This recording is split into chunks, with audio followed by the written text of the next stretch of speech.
This Film is Lit, the podcast where we finally settle the score on one simple question. Is the book really better than the movie?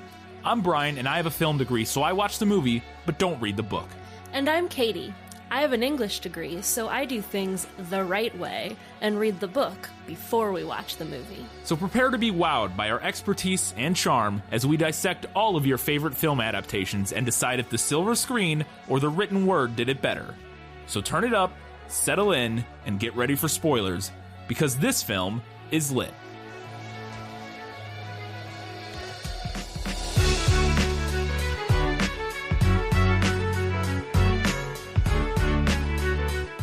This episode is worth at least 20 gossip points. Unfortunately, we still don't know what those are or what they're for. It's the Clique, and this film is lit.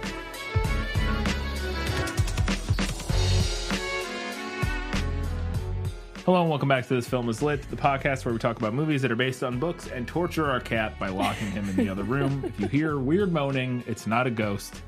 It's just our cat bemoaning the fact that he is trapped in our bedroom away from the recording studio. Katie, this is a patron request. Mm-hmm. It is the 2008 film 10. I can't even remember now. I think 8.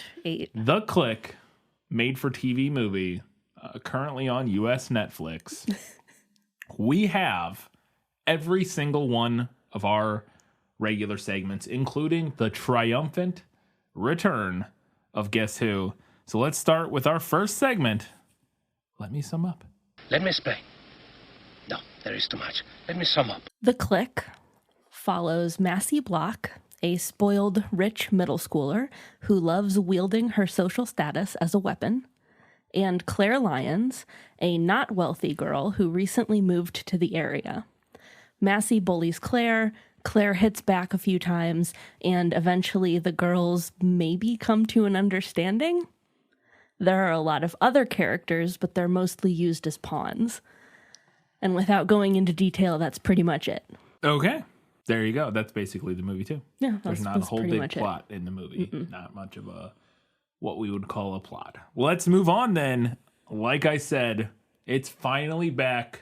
I've been missing this segment and getting questions wrong. Making a fool of myself. Let's play Guess Who? Who are you? No one of consequence. I must know. Get used to disappointment. Okay. All right, I'm excited to have this back. I'm a little sad that we weren't able to do this for our Twilight series because the descriptions in Twilight are they are chef's great. Kiss. Yes. These ones are pretty okay. I do have several of them, though. So up first, her dark brown eyes sparkled brightly against her perfectly even tan, and her lips were full and cherry red. I don't know. That could be like any of the main characters, any of the gang, any of the clique, the pretty committee. I don't know any of their names other than Massey. Massey is the main one. What a name. And then Claire, who's Claire is the blonde. Yeah. And then the three friends, the redhead is Dylan. The girl with the darker hair is Alicia. And the girl with the lighter, kind of light brown blonde hair is Kristen. Okay, well, I'm going to say this is Massey. It's not. Okay. I'm going to get a lot of these wrong. That's a description of Alicia. Which one is that? You said it all, and it just immediately went in an ear and then out, and it just none of it registered. The dark-haired one who's not Massey. Okay. I think I know which one you're talking about. Don't two of them have dark hair? That isn't Massey? There's a girl. I would know them better by their AIM screen names than their. Is she Sports Girl or Hollow? She's Hollow Girl. Hollow Girl. Okay. I know them better from those than I do their actual names, because I feel like they don't say their actual. Well, they do because their makeup's name. We'll get to it. Oh boy. All right. 0 for 1. Go ahead. All right, up next, I think you should get this one. It's limited characters here. I feel confident I'm going to get this one. He had shaggy blonde hair and muscular arms. The kind you get from real physical labor, not the gym. She could see that his eyes were deep blue. They changed that. This guy has dark hair in the movie. I assume this is Chris? Yeah. Is his name, I think? Yeah. This is him. Yeah, that's Chris Ameley. Yes, that's right. He does not have blonde hair. I would not call it blonde. No, it's like I could see like a really, really dark blonde. I could see you making an argument for, but it's not like a blonde. I feel like his hair is darker than mine, and some people argue I don't have blonde hair. Yeah. So, and I used to have very like platinum blonde hair as a kid, but it's gotten a lot darker as I've gotten older. And I think his hair was darker than mine, I feel like. So, okay. That one was easy, though, because there's like only one teenage dude in the whole movie. Yep. All right, up next.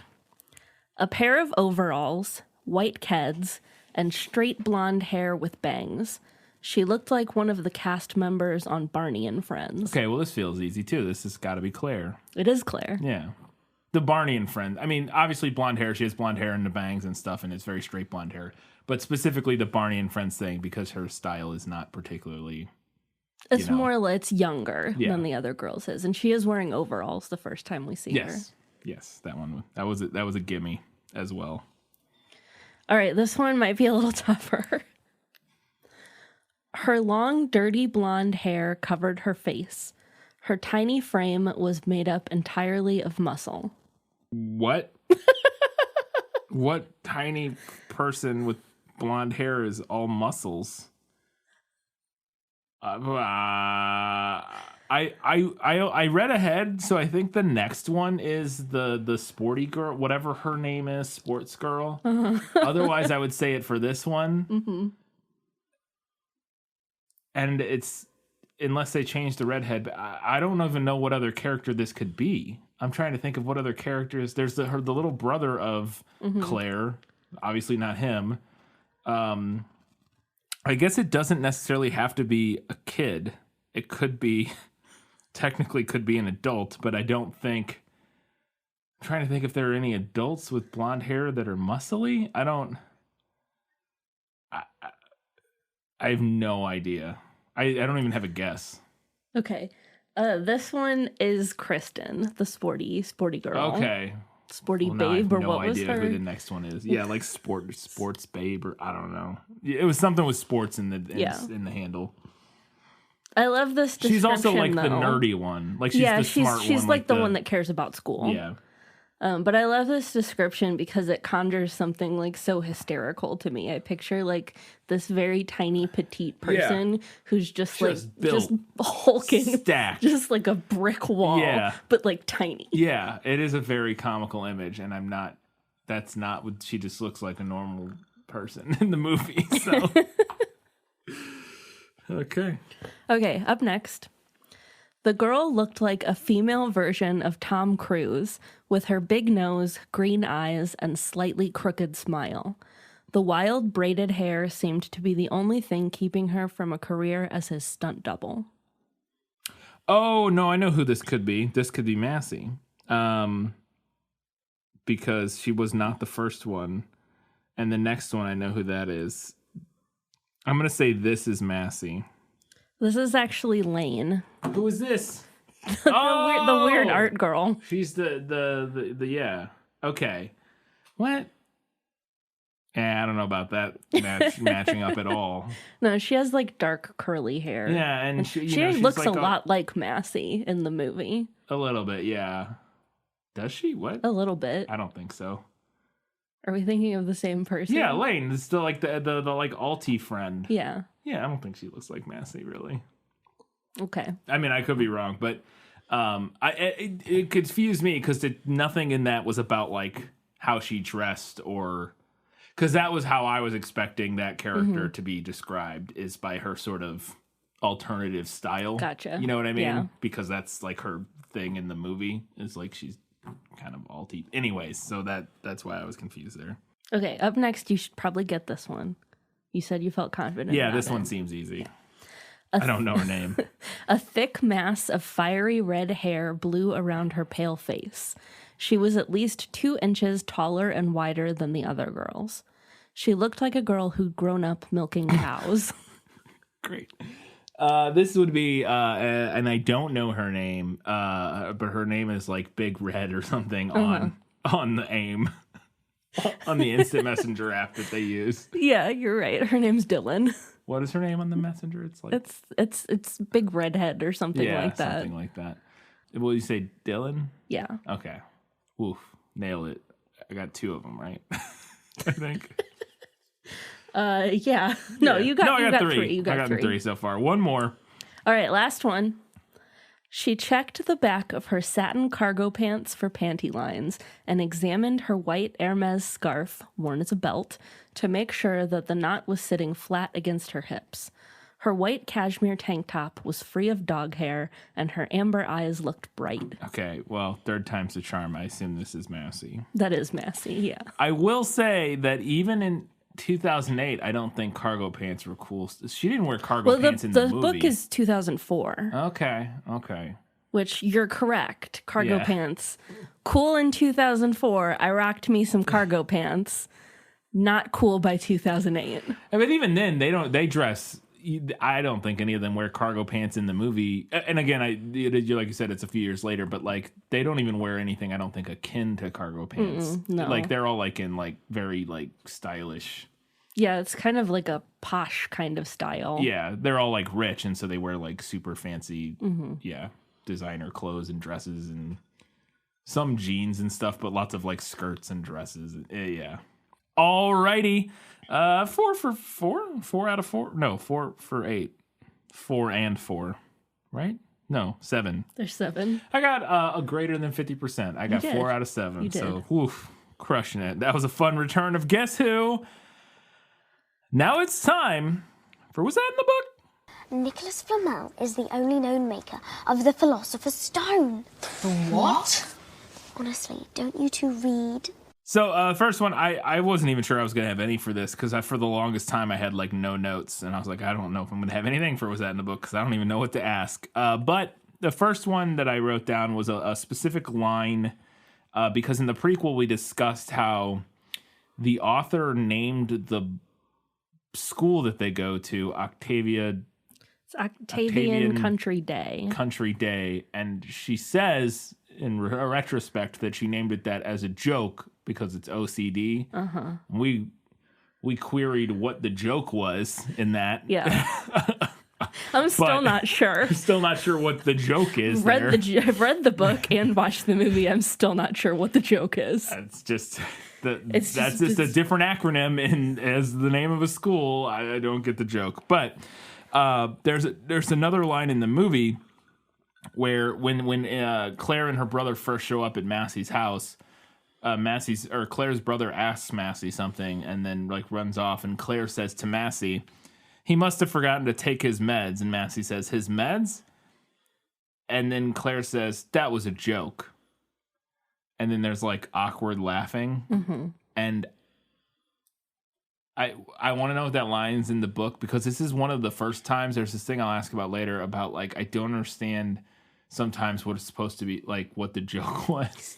And also, do these kids or do they not understand sarcasm? Because it seems to go back and forth. Well, it's very strange. But this first one, it hit me, and I was just staring at the screen like, what just happened? Like, again, this almost feels like an alien wrote it, or like a computer AI, where it's like, this isn't really a joke, and it's not funny, but like it's almost something. It's almost something. Is it? It's like... So it's not in the book, first off. It does fit the spirit of the OCD quote-unquote joke, though. Yeah. So there's that, I guess.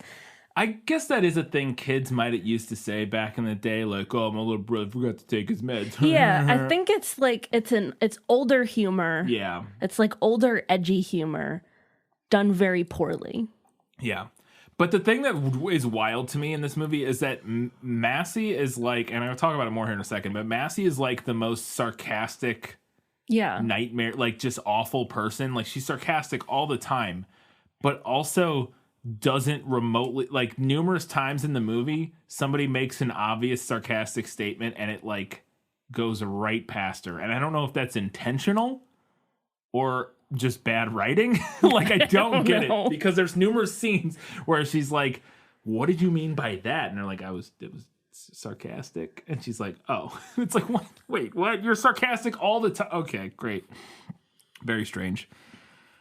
Okay, next one is also another line that I wanted to know if it was in the book, because this line is so clearly written by an adult human and given put into the mouths of babes, because Claire's in the store shopping. Yes. And one of the other girls from the clique walks up to her and they're kind of talking. They don't know who each other are at this point. And Claire's mom, or no, this other girl's mom won't buy her some pants or something that she wants because of the size or something. And Claire walks up to her and it's like, moms just don't get it. And the other girl turns and goes, right? Weren't they kids once? And I was like, oh my God, this was written by a 40-year-old person. Oh yeah, that's not a thing kids say to each other. This was written by a 40-year-old person. And I wanted to know if it was in the book or if it was the 40-year-old screenwriter. It is not in the book, which I guess is a credit to the author. Fantastic. Okay, next thing is this thing that happens twice in the movie that I felt like was going to be a bigger plot point, but isn't, and it's very confusing to me. At one point, we see Massey start typing up this document on her computer, and it says State of the Union at the top, and it's just like a blank Word document, seemingly like Microsoft Word, or it's an Apple computer, so it's like Pages or whatever, whatever the Apple Word doc thing is. And she writes State of the Union, and then she writes a list that says like in, and she writes like 3 things, and then out, and she writes like 3 things. I was expecting this to go somewhere, like she's gonna post this, like this is a thing people read, like she has a blog or like a message board at the school that she posts this. You know what I mean? That this is like gonna be a recurring thing that like it is like causes drama at school or something. That's what it seemed like it was setting up. Almost like a Gossip Girl kind of a thing. I don't know enough about that show to say yes or no, but I assume, yeah. Yeah, like maybe. Yeah, I mean, from what I can gather, yeah, probably. It's something that, yeah, she was going to post somewhere or that was going to be a thing. Like that like other kids saw and like caused drama and was like a plot point. You know what I mean? And it's like, oh, the State of the Union coming out. Oh, what's in, what's out, and blah, blah, blah. And that like, and we could even get to it later, but like when Claire gets on her computer, like, oh, maybe she does it and posts it and says that Massey's out or whoa, or I don't even know. But something. Well, that's a way better plot for this book. Right. Well, and so literally in the movie, nothing ever comes of it except she writes it for herself. And then at the end of the movie, she does it again. This is the only other time we see it. She does it a second time at the end of the movie. And this time so initially she puts Claire on the out list in the first one. And then in the second version, she puts Claire on the out list, but also puts her on the in list. So she's both in and out because it's not, she likes her, but not really still. Anyways, is that from the book? Is there any more to it? What's the deal with that? So yes, it is from the book. Massey does it a few more times in the book than she does in the movie. So that probably helps with that element. I don't know. So basically it's a way that she does journal entries. And she says that she doesn't keep a diary because diaries might fall into enemy hands. But I really feel like this list could also fall into enemy hands and like do the same amount of damage as a diary. Like it's really just a minimalist way to keep a diary. So but she doesn't do anything with it.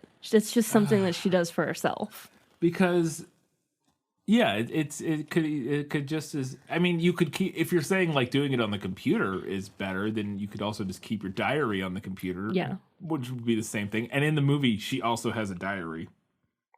Yeah. Which I don't know. That's a whole different thing. But in the movie, because her brother, or Claire's brother, starts reading her journal at some point. So she also does have a diary in the movie. So that they skipped over that part. But I expected it to go somewhere, and it never goes anywhere or does anything. It's just like a thing for herself. So so it's like a diary, basically. It's just a minimalist diary. Yes, it's so strange. I really expected that. It was such a red herring. I like your plot idea though. Yeah. And now, to be fair, I should have started this episode with a disclaimer. I didn't read any of the other Clique books. There's like 15 of them. Yeah. That they could come back. Maybe she does something with it in a later book, or maybe like somebody steals it or hacks it or whatever. Yeah. Okay. But as far as the Clique book 1 and movie goes, this is just a thing that she does. Personal thing. And again, the idea is like, it shows her growth, but it's so confusing of a plot element to me. Maybe it's not to kids. I don't know. It still feels to me like it would be, because again, she calls it the State of the Union, and calling it the State of the Union makes it feel like something that should be shared with other people, as opposed to just your... Yeah. What a weird choice. Okay. I mean, kids are weird, so if that's fine, I guess, but it still really bothered me. In the movie, Massey's mom seems to be oblivious to the fact that her daughter is like a nightmare. She's like, be nice to Claire and blah, blah, blah. And then like halfway through the movie, Massey is like being an outward jerk to Claire in front of her mom, and her mom calls her in and it's like, hey, don't be a jerk. And she's like, the way the conversation comes across is like this mom does not remotely realize. Yeah. She thinks she's just being like weird in this moment, and that does not realize that her daughter's just a horrible human being. I mean, she's 14 or whatever, so they're all relatively horrible in their own way, but she just doesn't seem to understand at all that her daughter is like a horrible person, and maybe she should try to do something about that. And I thought it was very strange, and it didn't also feel like commentary in the movie about like her parents being sort of like not involved in her life at all, because it seemed like they kind of were. It just didn't seem like the movie was commenting on that at all, but her mom seemed to not realize how terrible she was. It's the same in the book. It is the same in the book. Her mom seems similarly oblivious to Massey's true nature. Yeah. And I would like to say that I think it's commentary, but I don't think it is. Yeah, it just didn't feel like it to me, because like we didn't get enough time with her mom or parents to really like get any feel for their relationship. And her mom, in the few interactions we do, seems like genuine and caring and like involved as much as, I don't know, seems fine. And so it was weird to me that her mom doesn't seem to understand. I don't know. Maybe it is commentary, maybe it's not. Maybe it just wasn't thought about that much, and it was just something in the movie. But so this is a thing that bothered me the whole movie, or at least most of the movie, is that Claire appears to be a superhero whose power is the ability to keep hanging around people who clearly hate her and make fun of her constantly. Because we talked about this before, but I am incredibly conscious of whether or not I'm wanted around other people, like overly like conscious of it to the point of like, leaning too far the other direction. And it's so therefore it is incredibly like it's like watching cringy like The Office or something during like the super cringy episodes, where I'm just like, oh my god, why do you keep trying to hang out with them when all they do is hate you and make fun of you? I don't understand. And I mean, maybe it's I guess that is supposed to be part of like her character, like, is that she's not naive necessarily, but like, so yeah, I don't think pure to the point of just like, I don't think she seems naive or anything. No, I'm not saying naive. I'm saying like, I don't know. I that's what I guess what I don't know is that maybe there's more in the book about, because maybe we get her thoughts or something. Is does she behave in the same way of just continuously like hanging out and like attempting to be friends with these girls who very clearly hate her and make fun of her and like prank her all the time? Okay. So yes. And this is something that really irritated me about the book too, is that I don't understand why Claire wanted to hang out with Massey and company so badly. Yeah. Like, you can do the character who really wants to roll with the popular kids and puts up with being picked on because they want to roll with the popular kids so bad. You can do that character, but it has to be clear to the audience what their motivation is. And Claire doesn't seem to care about being popular. No. And she's aware that the girls are being mean to her. Yeah. She's not, like, oblivious to it. Like, she knows what's happening. Yeah. She knows she's being bullied. Yeah, she does. She's very aware, but she just continuously bashes into it. Like, so, I don't understand her motivation. There's one line in the book where what's the first time she's in the cafeteria and she sees them at the table and she thinks to herself, she's like, I know if I can sit at that table that it means I'll have, like, an easy time or a good time here or something like that. Yeah. But beyond that, she doesn't seem to show any interest in, like, the social clout that would come with it. Yeah, no. So what is her motivation? There's plenty of other people at the school. Yeah, I mean, she hits it off with Lane. Like, she meets Lane in the book, and I was like, great, be friends with the art girl. Yeah. That's perfect. Good job. You're doing amazing. Yeah. But she continues to want to be friends with them, and I just don't understand why. I don't understand what her motivation is at all. I was really expecting this story to take a much more direct Mean Girls-esque turn where Claire, like, decides to take them all down. Yeah. And it kind of does. Yeah, it kind of starts going that direction. But the storytelling is real mushy and the motivations remain unclear, so it doesn't really work. Yeah. Yeah, because I thought the same thing. I was like, why does she just keep trying to hang out with them? They don't like you. You don't seem to really like them that much. Like, I guess the one built-in sort of potential, like, explanation is that since she's living at Massey's house. Yes. Maybe she's just, like, trying to make it work. You know what I mean? That would be the thing that made the most sense. But that's never explored through the story. No, and it would be one thing if, like, it was some point during the movie or the story where, like, she's like, oh, and she kind of does at one point, but we'll talk about this scene later, where she's like, she's upset and her mom's like, oh, what's wrong? And they kind of talk about it a little bit. And we'll talk about that scene in the movie. But if there was another one of those scenes earlier on where after they pick on her a couple times, where, like, her mom's like, well, she like, tries to talk to her and explain, like, maybe you can just try to get along with her since we're living, like, try to talk her or something. Try to be civil since we have to live in this since we have to live next to them, that sort of thing. Like, that kind of conversation between the mom and daughter or something to, like, make a little more sense of why she keeps trying to, like, make this friendship work when it just isn't. It's weird. Yeah, it's very weird. So this scene's crazy in the movie.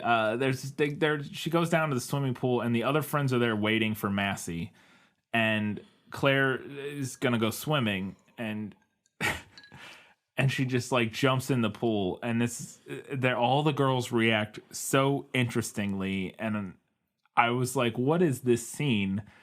Is this the first time they've seen somebody go swimming? Like, what? They all react like the idea of jumping in a pool is blowing their mind. And I'm like, wait, did they not know you could swim? Okay. Oh my God, this scene. Is that scene in the book? So there is a similar scene in the book, but it makes more sense in the book because Claire does, like, a cool dive into the pool. Oh, okay. And the girls are impressed by it.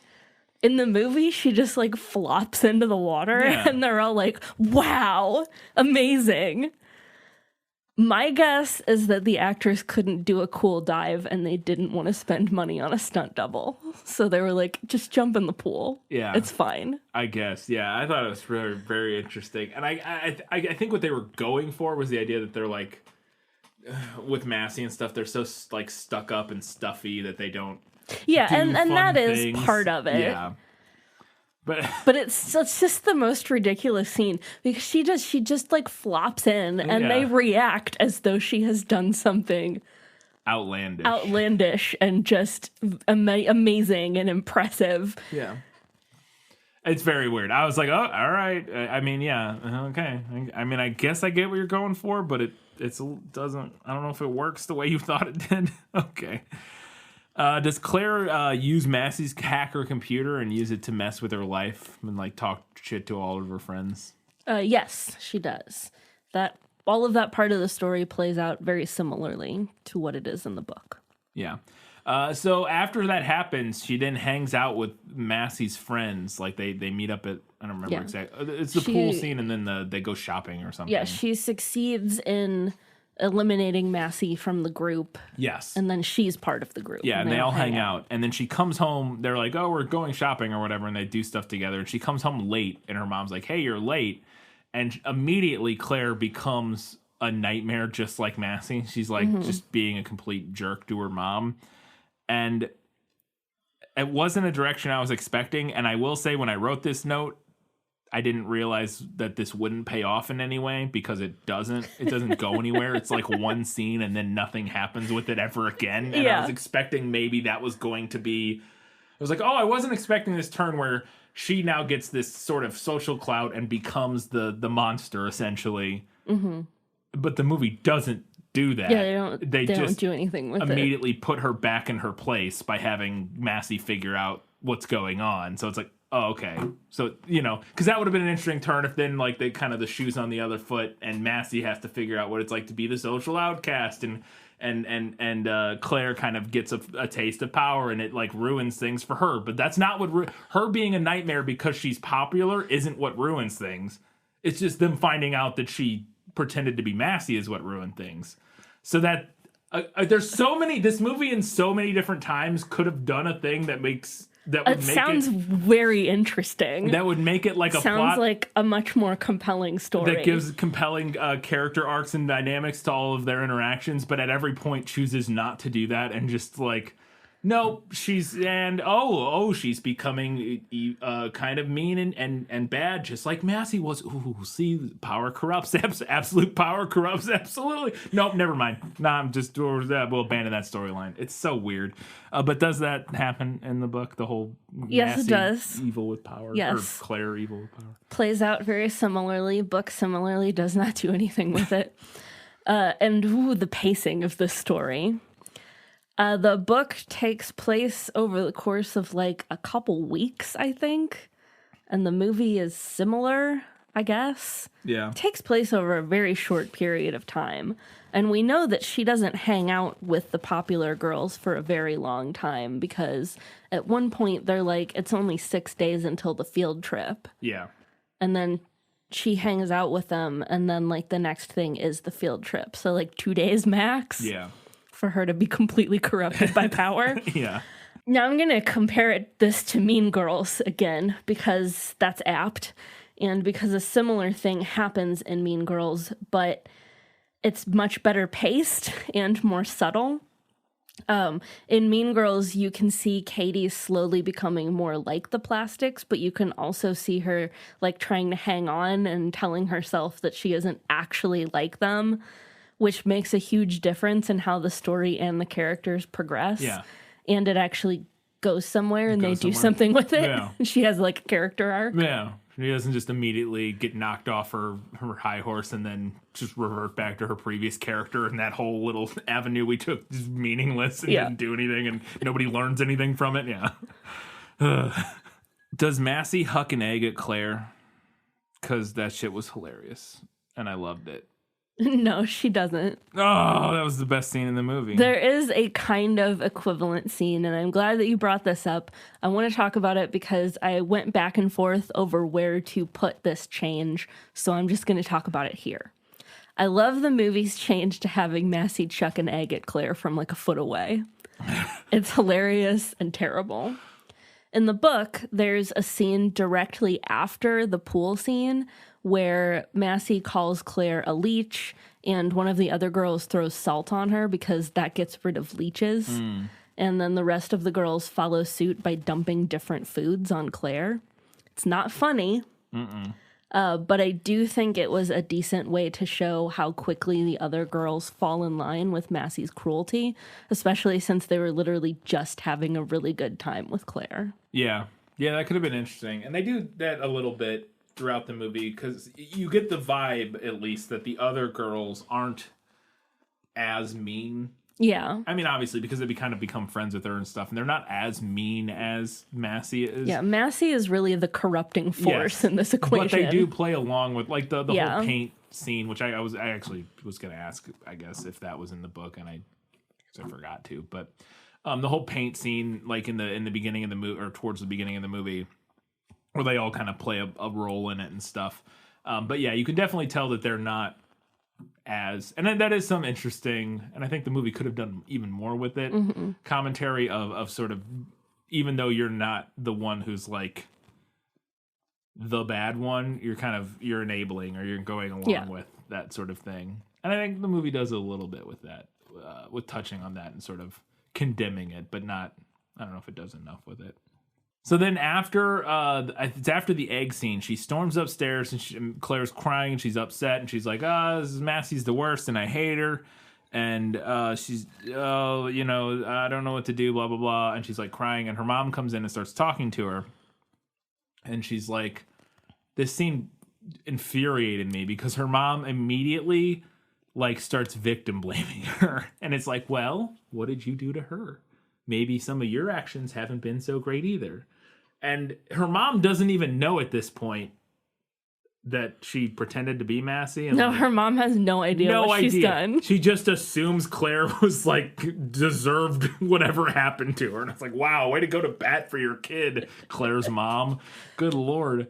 So we have like two extremes in parenting. We have the parent who's totally oblivious to how not terrible their and the parent who just assumes their child is a criminal. Yeah. But she's like, well, what did you do to her? And the movie plays this as like the sage wisdom of her mother, you know what I mean? Yeah. Like knowing that, well, you must have done something. And it's like, wait a second, movie. Time out. Sure. She did pretend to be Massey and like was mean to her friends. Like, but only in response to like getting completely shit on for like the entire first half of this movie. And even then, the stuff she did was totally stuff Massey would have said and very likely has said behind her back. Yeah, Massey shot first. Yeah. Totally and absolutely. And also, her friends immediately bought that Massey was saying those things. None of them questioned it. Like, and Massey does not question this at all. Like, to me, there should have been a moment in either the book or the movie where Massey was like, oh, Claire impersonated me and said a bunch of mean stuff to my friends, and they did not even question. Yeah. That was that me. would have been another great thing for Massey to realize, which would have been another great place for this movie to go with any sort of character development, but it does not. But that scene is not in the book. Okay. To answer your original question, I hated that scene in the movie. I was like, "What is this? This is nonsense!" Like, and then she literally just been tortured this whole movie, and then does one thing to get even remotely even, and her mom's like, "Well, maybe you should apologize." It's like, no, screw you. So they make makeup that ends up giving all the girls on the bus an allergic reaction. And then Claire is able to save the day because she gets a mysterious random instant message from somebody that says oatmeal stops in allergic reactions, which it doesn't really. it can help with some itching and it's a whole thing. But so they smear oatmeal because Lane always eats oatmeal, I think that's like her quirky thing. Yeah, she eats oatmeal. So she has a canteen of oatmeal and they go around the bus smearing oatmeal all over their faces. It's wild. Is that scene in the book? It seems like it would be. It is beat for beat and from the book. So I double checked this with an actual doctor, real live medical professional. Mm-hmm. Thank you for helping, Amanda. So oatmeal can reduce inflammation, which is why if you have chicken pox, the folksy remedy is to take an oatmeal bath. I used to do that for poison ivy. Yeah, so for poison ivy, anything like that. It doesn't cure it. It just helps reduce the inflammation, take some of the sting out of it. And it goes away like immediately. Like, at least for me, with poison ivy, when I would take I had really bad poison ivy when I was a kid a couple times. One time, just terrible, like huge scar down my leg. Like like something. You're very allergic to it. Very allergic to poison ivy, but and I would the oatmeal baths I would do them pretty often when I would get poison ivy, and they work. They're great while you're in them. They feel incredible, and it lasts like 10 minutes. And then immediately, like, it starts itching. Yeah, it helps you feel more comfortable for a little while. Yeah. So oatmeal could theoretically help soothe the inflammation at the application site on their mouths. But it's not going to cure or help with anaphylactic shock, which those girls would definitely go into. Yeah. Because they have peanut allergies. Yeah, that's such a weird decision. Is they make it say, "Oh, she puts like peanut oil or something in the makeup," and they're like, "Who is allergic to peanuts?" And they all raise their hands.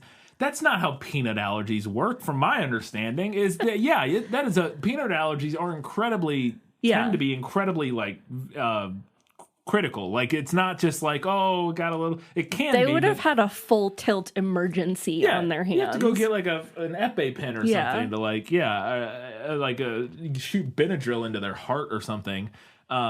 Because it's so easy for that to have been a slightly different like thing. Like, they just put too much like peppermint in it, or they could have made it like, oh, we're gonna put peppermint in it so that it plumps your lips, but they put too much, way too much or something, or whatever, whatever, and it's just, or maybe they make a stupid decision like, oh, we don't have peppermint, so we're gonna use pepper, something stupid, and then because peanut allergies are known for how dangerous and like crazy they are, and you can't fix it with oatmeal. In both the book and the movie, Massey also has a nut allergy. That's why she doesn't try it. So she should have known to be like, heads up, this shit has peanuts in it. But doesn't she do it on purpose? No. I thought she did it on purpose so that Claire could get... This whole plot point is incomprehensible. The whole thing with the mystery and I don't understand any of it. And we're going to talk about it here very, very shortly, so I won't go into it now. But this whole thing doesn't make any sense. I assumed that Massey intentionally gave everybody an allergic reaction so that Claire could get a win, but then that plot point doesn't go anywhere. You're saying that's not the case? No, she intentionally messages Claire instead of being the one to be like, oh, oatmeal, and being the hero. Right. But she didn't know that everybody was going to have an allergic reaction. Well, theoretically, she should have. Okay. Okay. But, oh, boy. So my friend Amanda, the doctor, found this whole plot point pretty hilarious. In her words, she said, "Hello, anaphylactic shock. At least my pout was on point." Yes. Which I thought captured the spirit of the whole thing. There you go. So then we get to the end of the movie ish. They're at the big, like, the party. I don't even know what it is. It's some party or something. Somebody's birthday? It's Chris's birthday? It's the charity auction, but it's also Chris's birthday. And there's going to be Massey's going to jump out of a cake and surprise Chris and, like, propose relationship to him type of thing. And Claire ends up saving the day. I assume that's all in the book. You can, or at least similarly in the book, is it? No. Oh no, really. I didn't ask this part because I just assumed it was. Honestly, I'll talk about it later. Okay. We don't need to talk about it right now. Okay. But after she saves Massey, she's still a good person and saves Massey. They're having a conversation, and she looks down at Massey's wrist, and she sees she's wearing a charm bracelet, but the charm that Claire bought her in the beginning of the movie, which was like a little microphone, is not there. And Massey says to her, they fall off all the time. And Claire looks at her like, all right, sure. And I was... Is this whole charm thing from the book? Is that whole plot point from the book first, I guess? The charm bracelet is a thing, and the Lions do get Massey a microphone charm that she hates because she thinks it's tacky. Okay. And then she not have it later? Does Massey have, like, and lose it, like, intentionally take it off or something? There is a scene in the book where Massey, Lane, and Chris are out horse riding, and Lane finds the charm on the ground, the implication being that Maddie, quote unquote, lost it on purpose. That plot thread doesn't go anywhere in the book, and Massey just has the charm again at the end. Okay. So here's the thing that was wild to me, and this kind of goes back to this will go tie in with what we're about to talk about here in a second.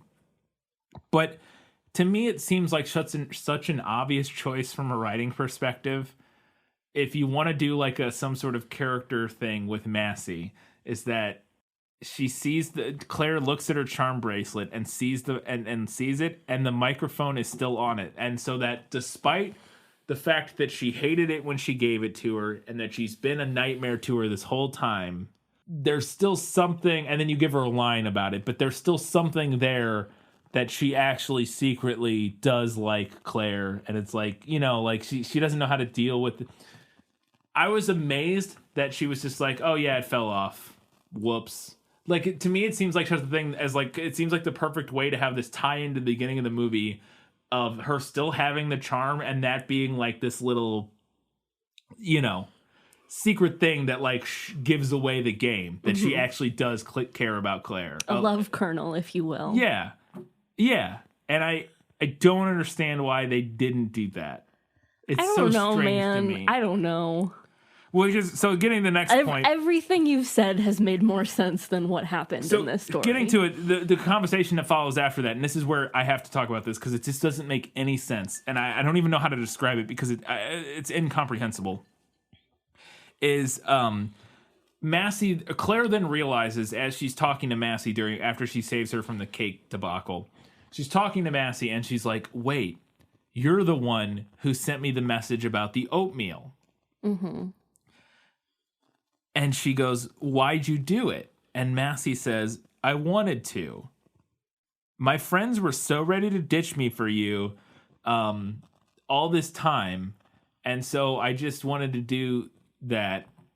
And I don't understand what the motivations in this scene are supposed to be because she doesn't go on to say anything that clarifies why she did it or what her goal was. Because she still seems, her lead-up conversation doesn't match up with where the scene ends. The conversation leads, I don't even know how to describe this. The conversation leads in with her being like, "Yeah, I hated you. And I hated that my friends didn't like me and that they liked you more than me. And I hated all that stuff. So then when it came right down to it, I was nice to you so that you could be the hero and my friends would still hate me." I don't get it, and I don't know if that's how it plays out in the book, because I don't understand. I had the hardest time trying to figure out how to discuss this while we were watching the movie because the dialogue is so incongruous that I couldn't piece together what the movie even thought these characters' like relationship was, or what these the movie doesn't know, and I will tell you why. Oh my god. And I urge you not to try and make sense of this story, because while I can see that the author has attempted some character arcs, she either isn't good at it or just doesn't know how to do it. In the book, Claire does figure out that Massey sent the oatmeal text, but she doesn't ask her why she did it. So there is no reason given in the book, which is probably where the screenwriters struggled. They were like, "We don't know, man. We don't know." And they do talk about the charm, but it's mostly about how Massey really did used to want to be a singer. It's not a very interesting or revelatory conversation that they have at the end of the book. The thing that blew my mind about this scene is that it seems so easy. Yes. This reminds me, for Good, Bad, or Bad fans, this movie at times reminds me of Billy Owens. Because it seems like it should be so easy. This scene should be so easy. Claire saves her despite every mean thing that Massey has done this whole time. And they have this conversation, and Massey is like, why did you do that? And they kind of do that a little bit, but like, why did you do that? And Claire goes like, just who I am. I just, and then Claire looks down and sees that she still has the charm on the bracelet. And she's like, And maybe we had a scene earlier where it wasn't on there or something. Like, and she's like, and you do the, oh, I lost it scene halfway through the movie or something. Yeah. And then here at the end again, she has the charm on her bracelet again, and Claire looks down, and this is right after Massey has asked her, why'd you do it? Blah, blah, blah. Oh, because, it's just who I am. It's, even though you're mean to me, I try to see the best in people or something. Claire sees the bracelet, the charm on Massey's wrist, and goes, why do you still have the charm? I thought you lost it. And she goes, I actually did want to be a singer when I was a kid. And then they start to, and blah, blah, blah. And then they start talking, and then it gets into a conversation. And somehow Massey explains that, she thought she had to be mean to Claire because that's like the role she's filled. Like she's always been the popular girl, and like she hasn't really known any other way to like interact with people. So she's always just made fun of people and like put people down. And that Claire has shown her a new way to there's a way, and they don't do that at all.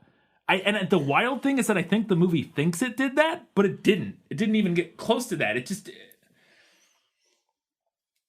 It's wild. It's so weird. I don't get it. Literally every single suggestion that you have made has been a better story because it's than not what we got. Hard. It's not. I'm not smart. I'm not a good screenwriter. This is not difficult stuff. This kind of story is common. Yes. And there are common plot threads that you can follow and trick them out to be your own.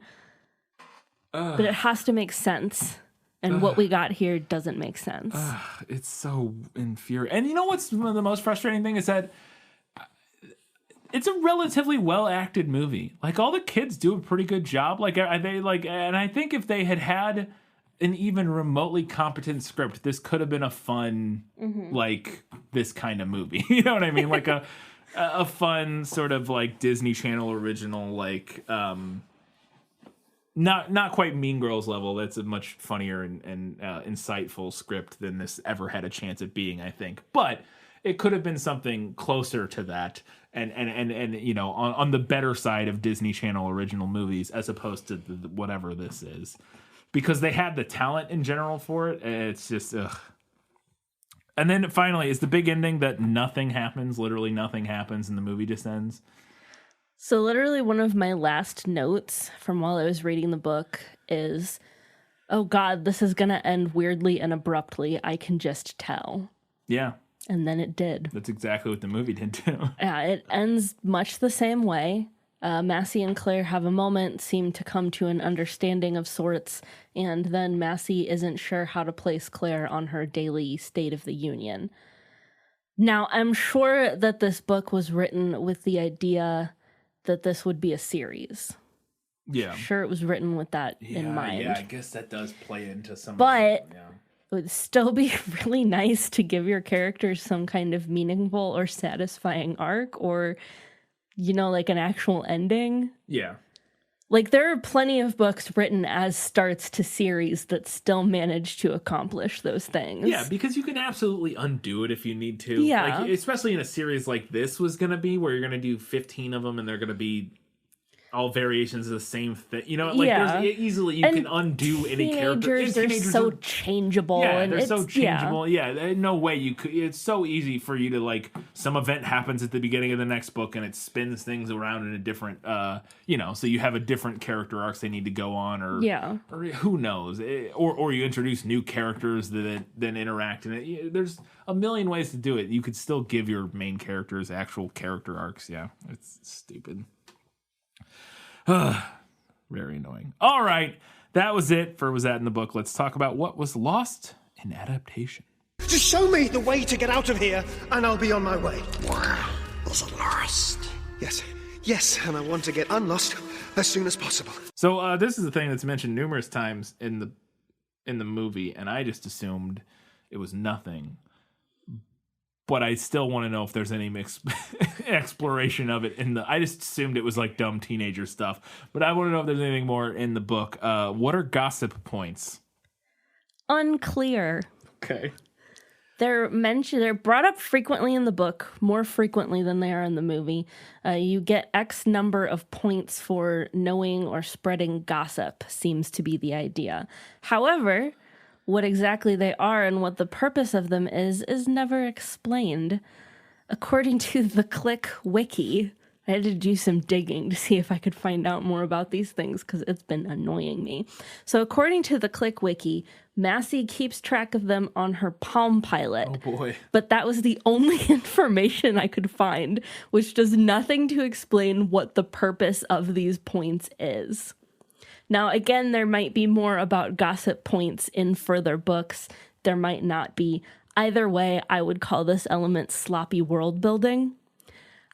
To me, to introduce an element like gossip points and not do anything with it until later books is odd.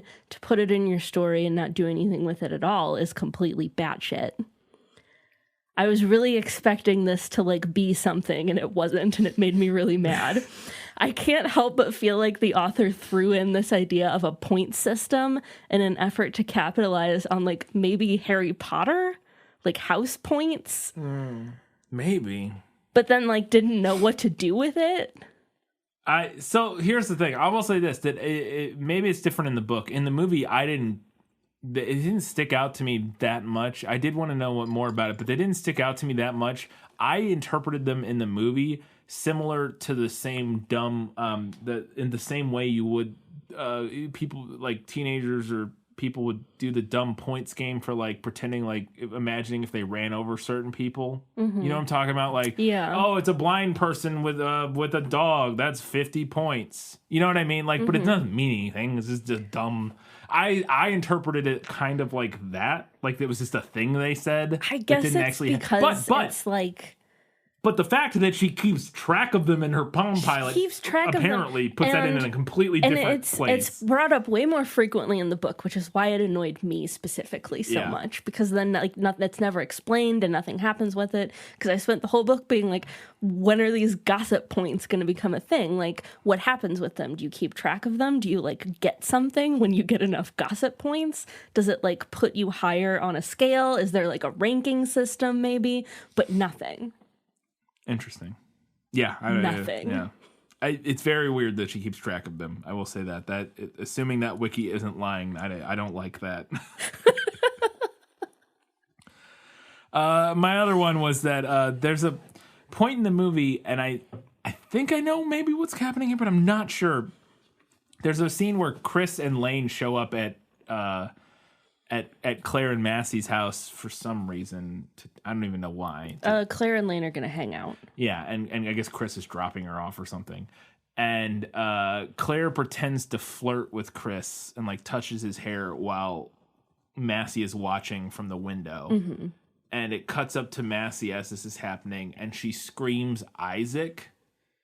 She's like, Isaac! And then it cuts. And I was like, wait, why? Because Isaac, for those who don't know, is their driver's name.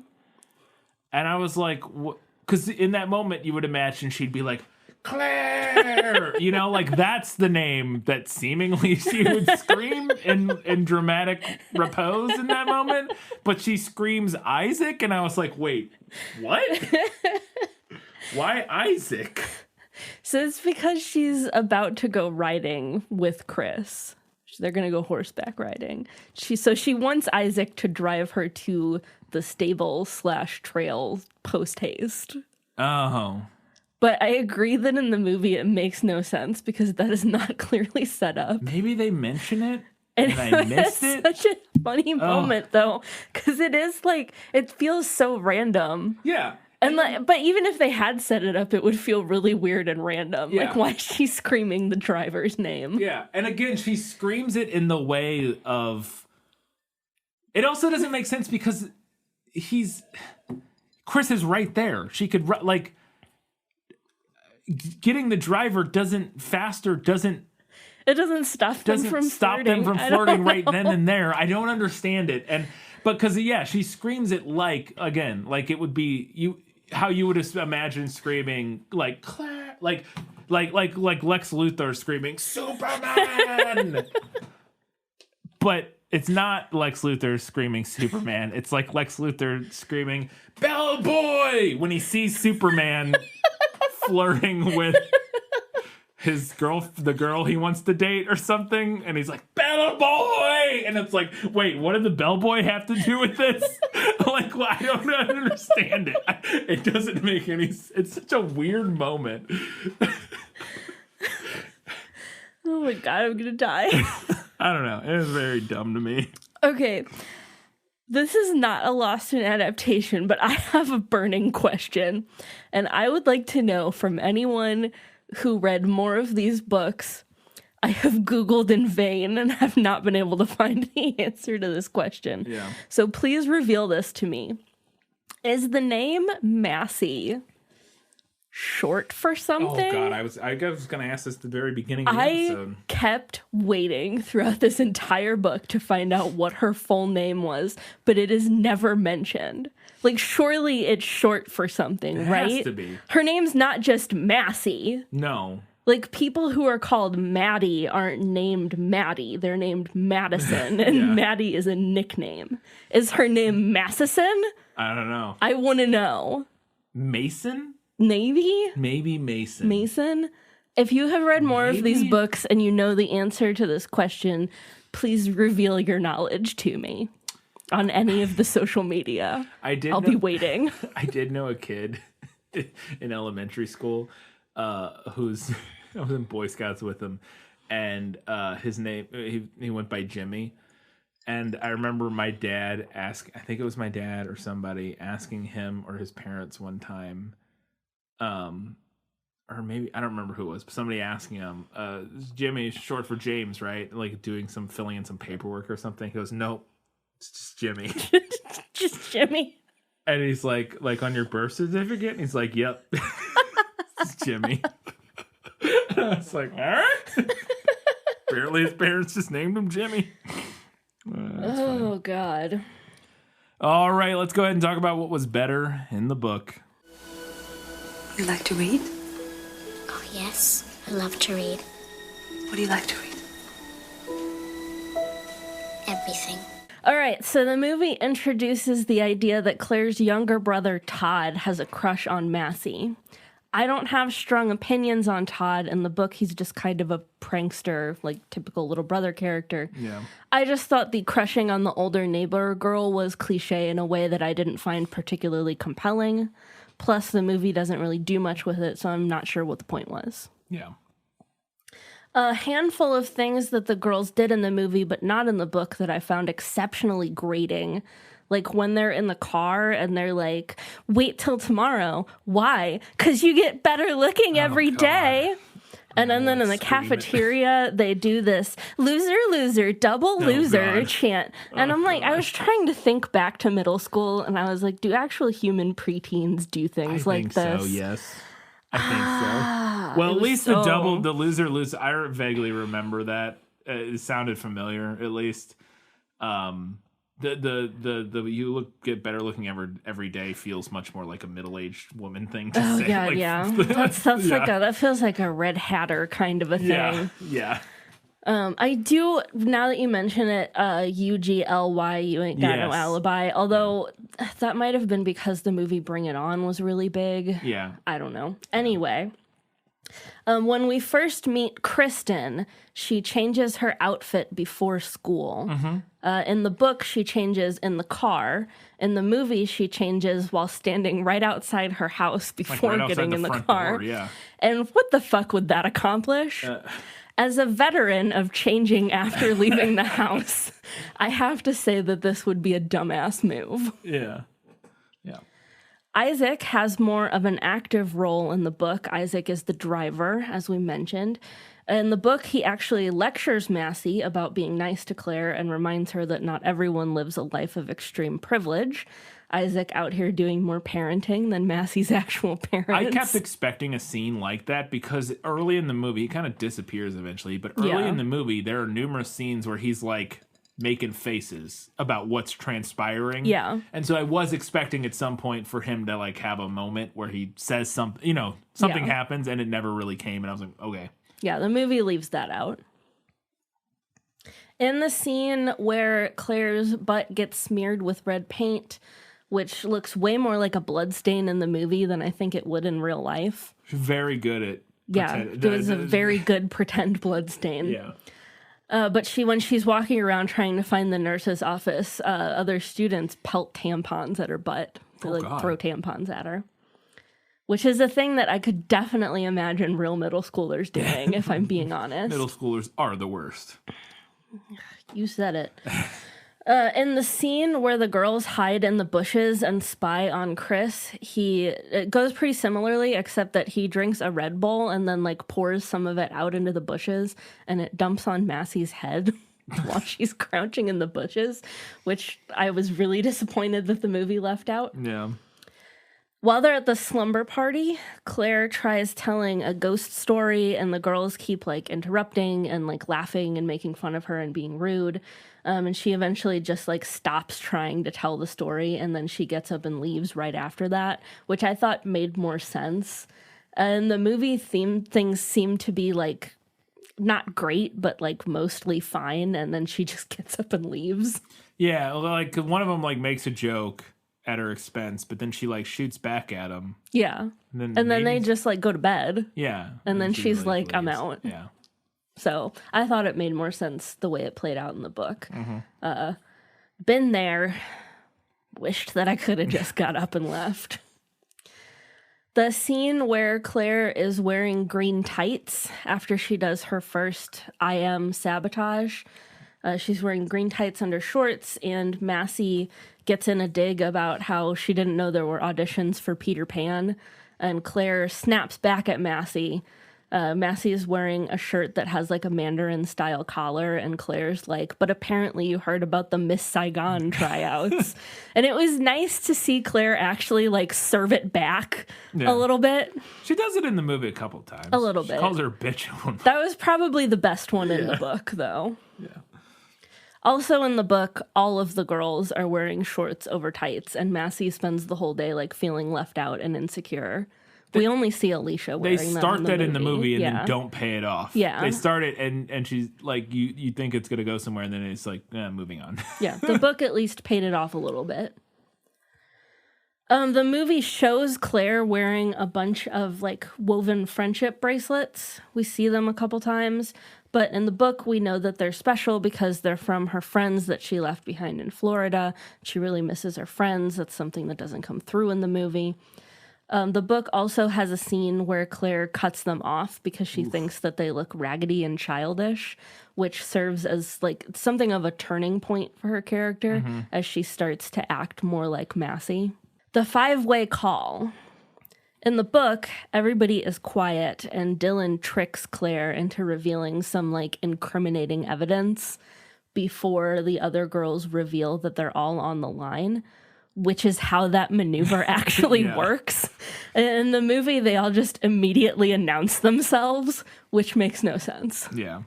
No, it doesn't. All right, and my last thing, so we see Massey steal Chris's baseball cap in the book, but I don't think the movie ever pays that off in any way. No, I don't think so. So in the book, she returns it to him while they're at the charity auction, but she sprays her perfume all over it first, and he unknowingly insults it. She gives him the hat with her perfume on it, and he's like, whoa, that perfume, these old ladies, they don't know when to stop. Which I kind of loved. Yeah. And those were all my better in the book things. All right, then let's go ahead and talk about what was better in the movie. My life has taught me one lesson, Hugo, and not the one I thought it would. Happy endings only happen in the movies. So the story opens up with Massey having to miss an event because Claire's family is arriving. In the book, it's a shopping trip with her friends. In the movie, it's the last party of winter break, which I thought was a good change. I feel like the last party is higher stakes. Yeah. And it's also then a much more devious move for her to quote-unquote cancel the party by spreading a rumor that the girl hosting it has head lice. Yeah. In the book, she just pretends to be sick to her friends. I liked the short scene with Claire talking to her mom about her clothes and then asking to go shopping. And then the following scene in the mall where Claire meets and helps Dylan with her pants problem. I thought both of those were good ads. None of that's in the book. Mm-hmm.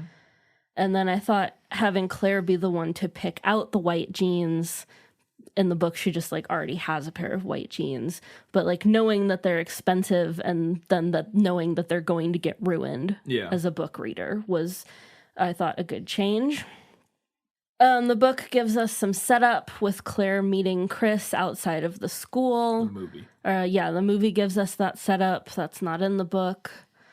Some stuff that the movie dropped was the girls having an entire conversation about how Chris looks like a pre-fat Leonardo DiCaprio.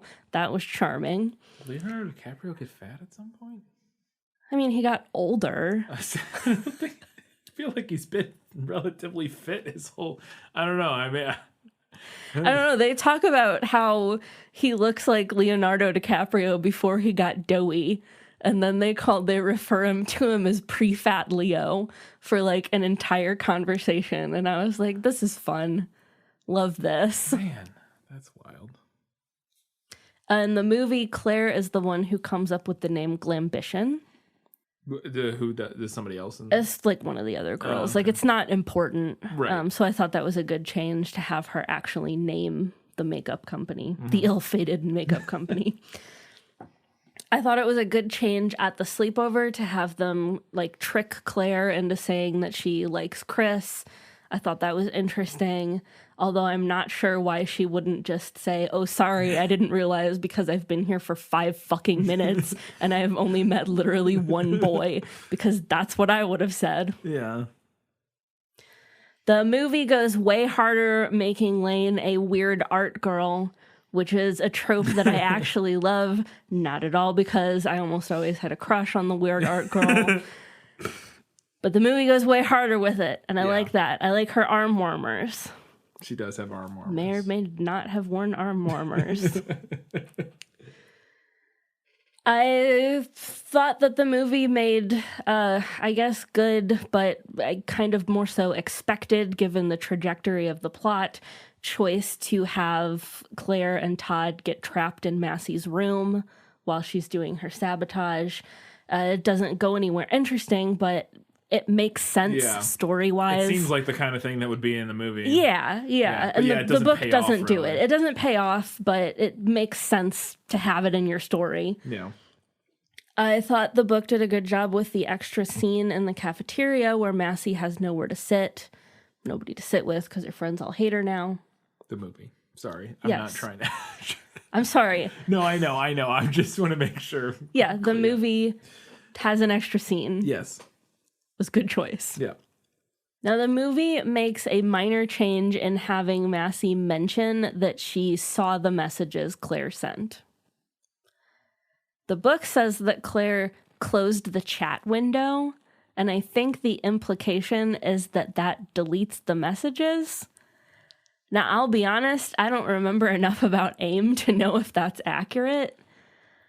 Either way, I thought it made more sense in the movie for Massey to just like go back and be like, oh, look, there's all those messages that I didn't send. There was at one point where when they trapped in the room where I was like screaming at Massey, scroll up, because you would have been able to see what Claire had written like moments before.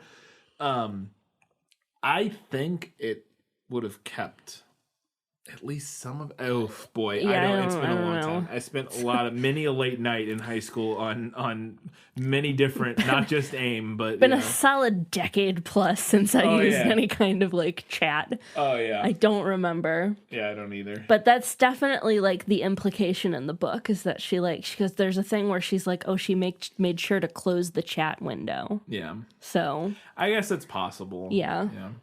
That would delete it.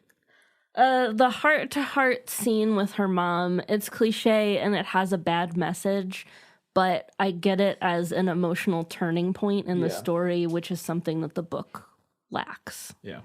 The I Heart Chris Abley shirt. I'm putting it here because it's fucking funny, not because it's good. It is. It's not like in a million years anything that makes sense for Massey's character. No, that was the thing that blew my mind. Yeah. I was like, what is she wearing? This doesn't fit her character at all. She spends the whole movie wearing like very sophisticated get-ups. Yeah, like and then at the end it's like rah-rah miniskirt and crop top. Like message like crop top. Home printed, like airbrushed. I was like, what? All right, sure. Okay. It's fucking funny, but it makes no sense. Yeah. In the book, Claire and Lane dance weirdly at the charity auction party, and apparently everyone loves it, but it sounded horribly cringy, so I was glad that the movie dropped that. Nice.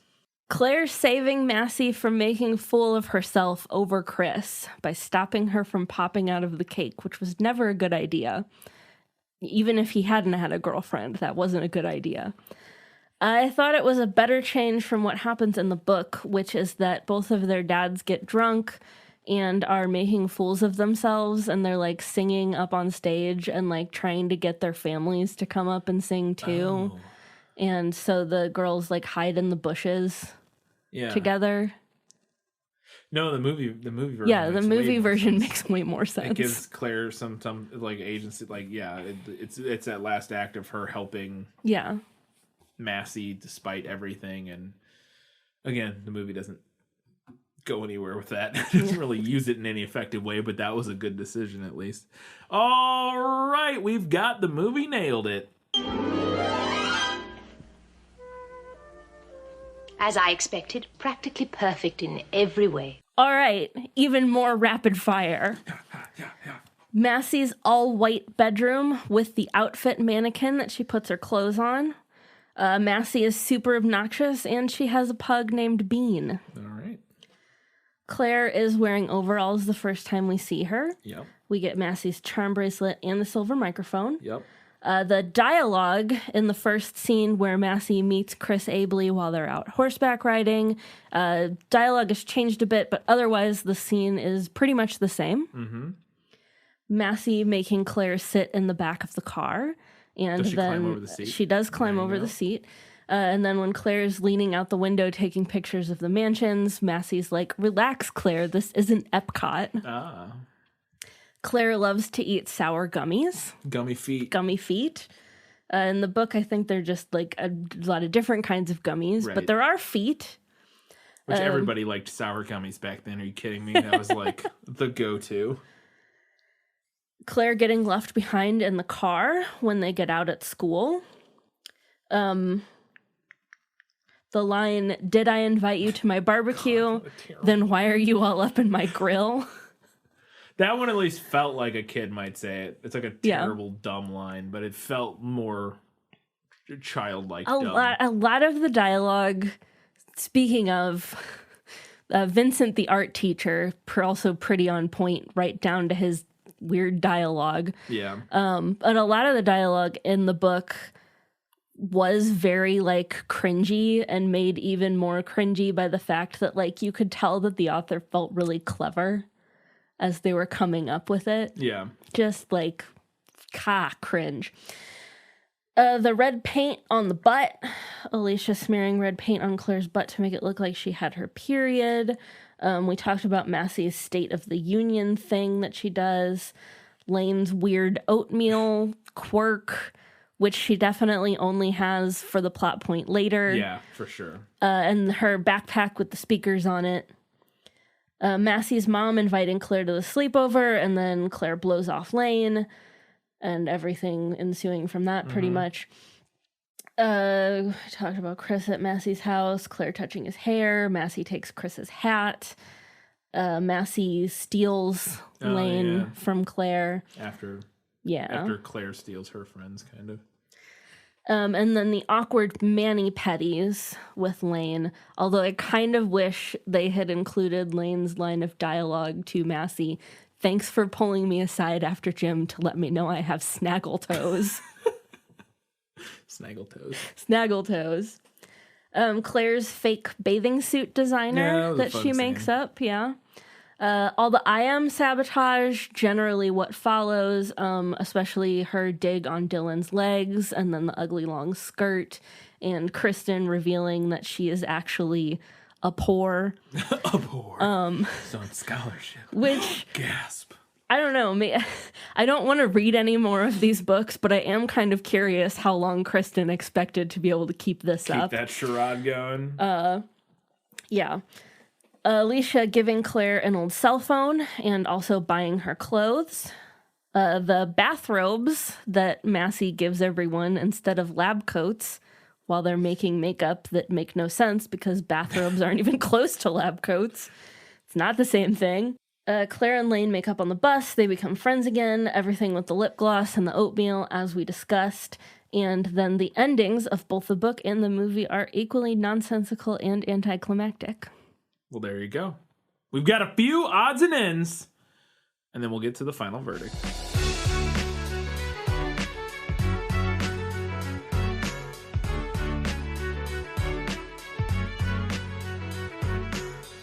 Okay, so one of my very first book notes. So the Lyons are coming, and Massey's mom is like, they're gonna be here soon. Brunch is at 1:15 p.m. And I was like, pardon me, excuse what? me? Brunch? We call that dinner or dunch around here. That brunch. That's lunch. Brunch. That's lunch. Is between breakfast and lunch. Yeah. Hence the name brunch. You get to have brunch up until 12 p.m. Yes. That's and after that, if you're continuing to have brunch, then you're having a leisurely brunch. Yeah. But you can't just start having brunch after lunch. You have to start before 12 p.m. Yes. You can keep going to 1:15, but you have to start before 12 p.m. And if you start at 1:15, you're just having breakfast food and mimosas for lunch. You just don't know what brunch is. You just don't know what brunch is. I mentioned it earlier, but this movie truly can't decide if Massey understands sarcasm. And this moment drove me crazy because she's sarcastic constantly throughout the movie. And then there's the moment I talked about earlier where Claire is like, my brother's on med. Oh, he didn't take his meds. And she's like, what, his meds? What? And she's like, it was a joke. But then there's this scene also after that where they're having dinner or something. and Massey's talking to Claire and says, the only problem with whatever school they go to is that there are no boys there. And her dad goes, Massey's dad goes, no boys? Who says that's a problem? And Massey turns to him and says, the girls who go there, Dad. And I'm like, you didn't get that he was... You just made a joke. Yeah. And then his joke blew right past you. Yeah. Because the proper reaction from Massey's type of character there is... the only problem is there are no boys, and then a dad makes a dumb dad joke about who says that's a problem that there aren't any boys, and then it just cuts to Massey and she like rolls her eyes. Yeah, that's the only acceptable. That's the only maybe like an. Yeah, exactly. Like what? But she earnestly turns to her father and goes, we think it's a problem, Dad. Wait, do you not understand why it's a problem? Let me explain this to you. Like, see, it's the weirdest thing. And again, it's one of those scenes where I'm just like, what is happening? Who are these characters supposed to be? I don't understand. I love that this movie has MySpace references. Yeah, the top 8. Massey says something about somebody not being in her top 8. Yeah. And then later on, Claire's like, I tried to MySpace you. And I love it because this movie came out in 2008, and even then, like, MySpace was on the downslide. I don't remember if I was still using MySpace in 2008. It was all Facebook by that point. Yeah, these cool middle schoolers would not be using MySpace. No, I used MySpace until, and I was not cool, and I think I only, used MySpace deleted my MySpace in 2008. Yeah, I feel like, I remember I had it through most of high school, but I graduated in 2007, and I think by then I was, not really using it, didn't even have it anymore. I think mine probably still exists. Oof, don't look that up. Oh my God, I'm putting this into the world. Don't look up MySpace. No, I definitely deleted mine because I remember sitting in my freshman year dorm room trying to figure out how to delete it because I hadn't been on it in like a year. So I was like, okay, it's time. I'm gonna look this up. I'm gonna look at this later and be horrified. I'm gonna go see. It's gonna be like I'm not gonna be horrified. It's just gonna be like a picture of me snowboarding and like a Breaking Benjamin song plays. Like that's gonna be that's all it is. It's gonna be dorky, grainy pictures of you. Yeah, I don't even think I didn't even when MySpace was its most active. I didn't really use it that much. I don't. think. Yeah. So it's 2000. This movie was shot in 2007. It came out in 2008. It blew my mind that in this movie they couldn't be bothered to shoot at 60 frames. They have the big moment. You posted a picture of it, and we talked about like in these kind of girl gang movies, there's always a shot where they like walk dramatically down a hallway in formation, and that scene happens in this movie, and they do it in slow motion, but they very clearly shot. So this was on TV. It was probably shot at 30 FPS, which is we've talked about this before, but 30 FPS, probably, maybe 24. And they shot it at that speed, and then they slowed it down to about half speed. So like it's running at about 15 or 12 frames per second, which means you get it like it's very jerky because if you want to shoot something that you know is going to be in slow motion, you have to shoot it at a higher frame rate than whatever you're playing it back at, which is why like in oldie time cameras, they would crank it faster. And that would be how you get slow motion is if you cranked it faster, you get more pictures per second so you could slow it down basically. And you still do the exact same kind of thing with modern cameras. And it's mind-blowing to me that nobody was like, oh, this big dramatic moment in the hallway is going to be in slow motion. Hey, you think we should change the setting on our DSLR to like 60 frames? Nah, it'll be good. Mind-blowing.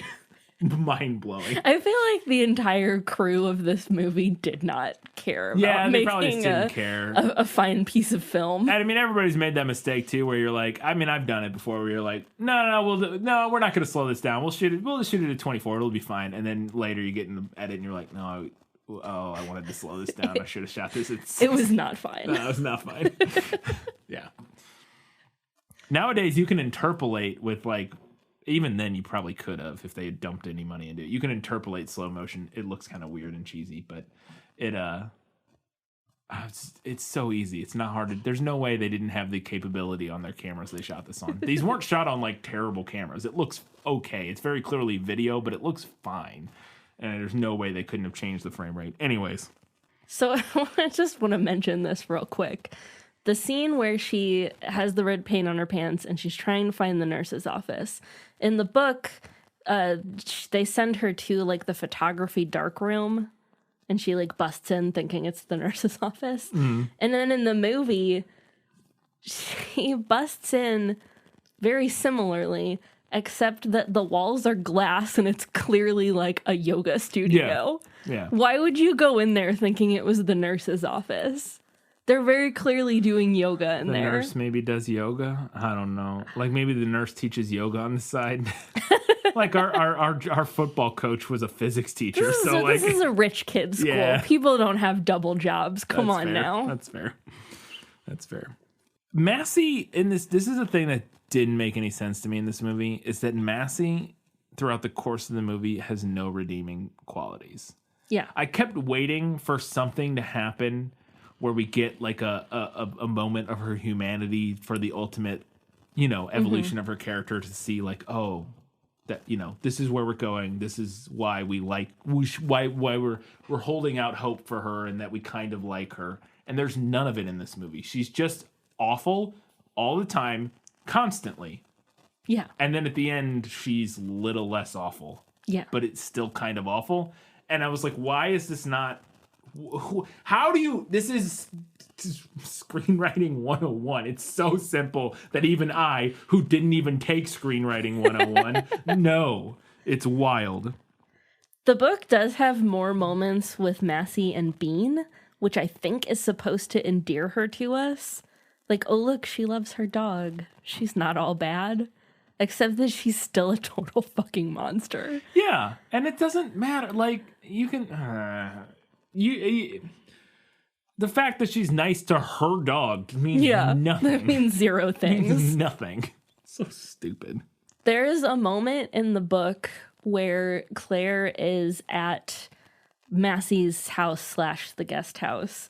And it says in the book that she leans down to the lawn and picks a dandelion. And I was like, hold the fuck up.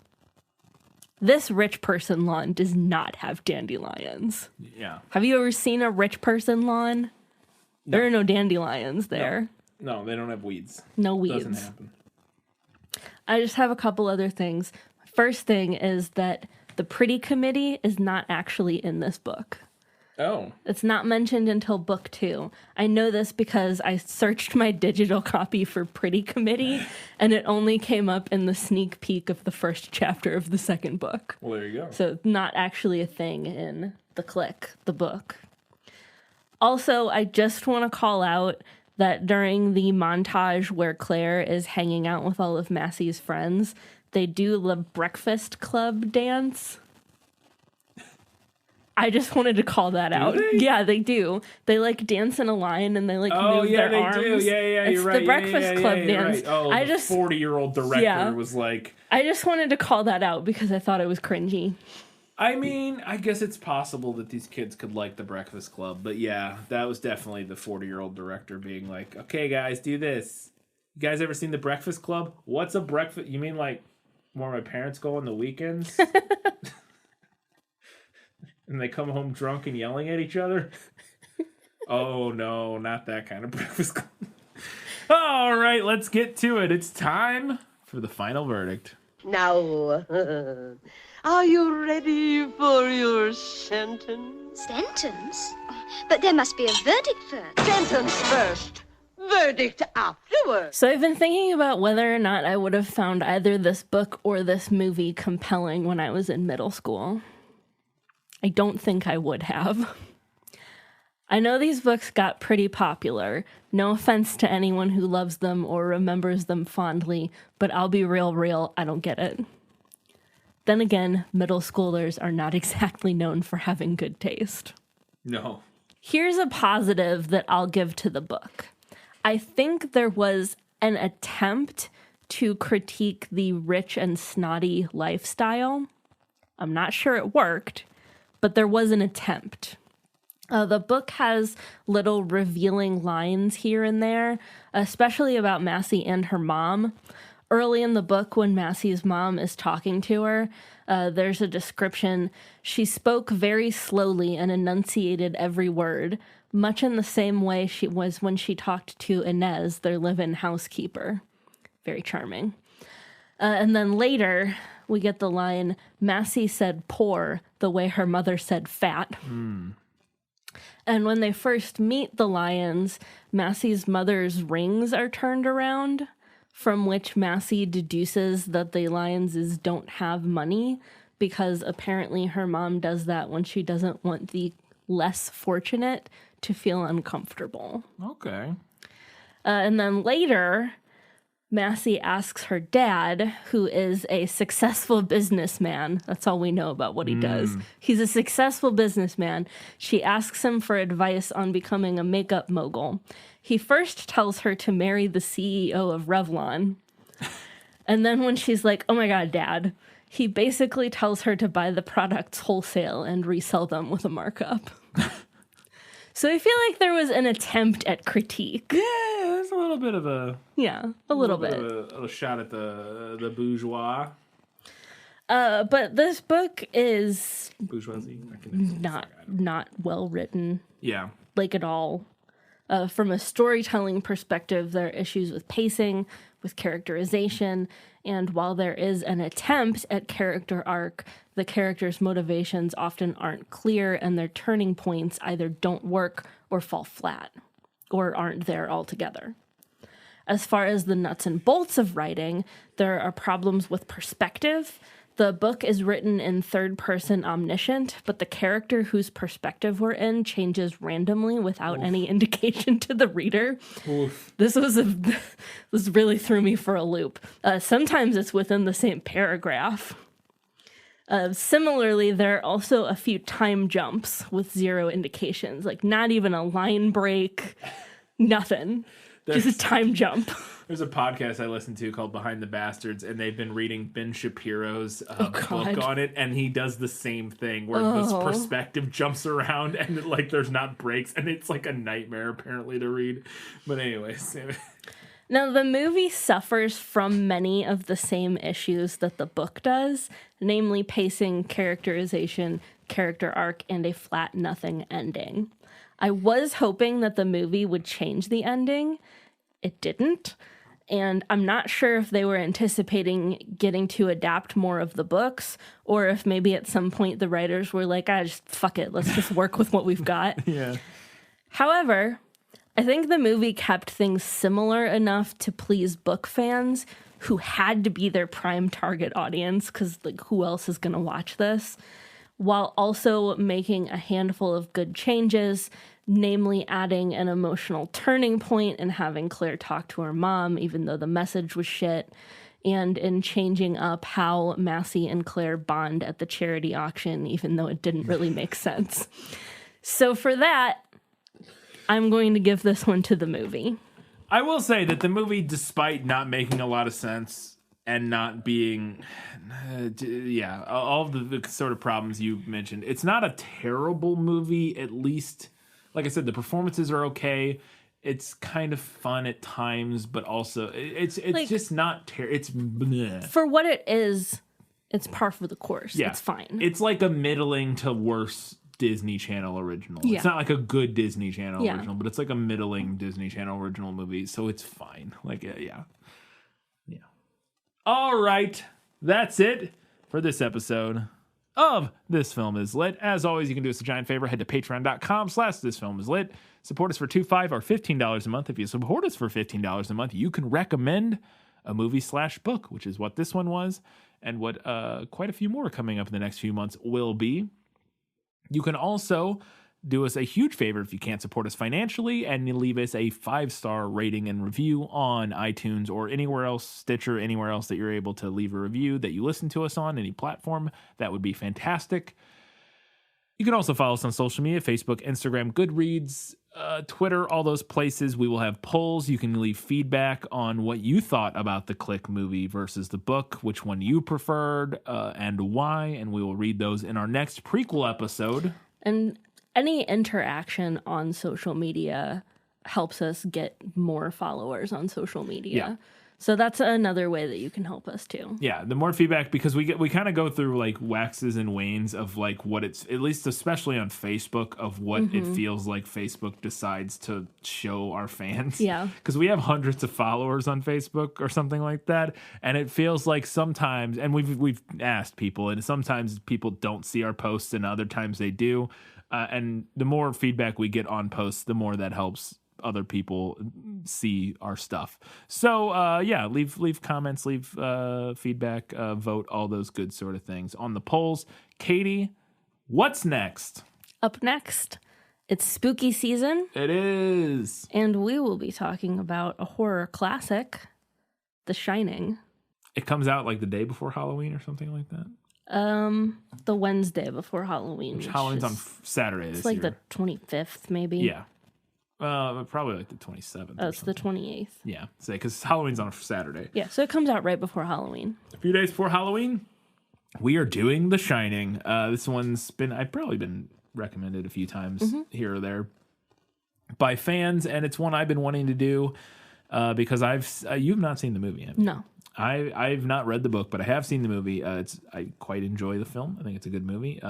There's a lot behind the scenes to talk about with this movie, and we'll probably cover some of that in the prequel episode. But yeah, I'm excited to see, because it's also famously one that departs, I think, quite a bit from the text. I have no idea. For my understanding is that it's not exactly... I've started reading the book, but I am not super far into it yet. I believe it's not... It changes quite a bit, so we'll see. So that'll be fun. Come back in 2 weeks' time for our review of The Shining for Halloween. Or in 1 week's time, we've got our prequel for The Shining, where we'll be discussing something to do with The Shining, Stanley Kubrick, who knows. This is our first Stanley Kubrick movie? Mm-hmm. Oh my goodness. Oof. It's a whole can of worms. Maybe we'll get into that. We'll see. Are we gonna have to do a segment of Your Fave is Problematic? If people don't know that about Stanley Kubrick right now, then I don't know what they're paying attention to. But yeah, that's we may. I mean, that may be rolled into. We'll see. I'm probably gonna do the learning things. We'll see where that all goes. So yes, that's what's coming up. That's on the slate. Until that time, guys, gals, non-binary, everybody else. Keep reading books. Keep watching movies. And keep being awesome.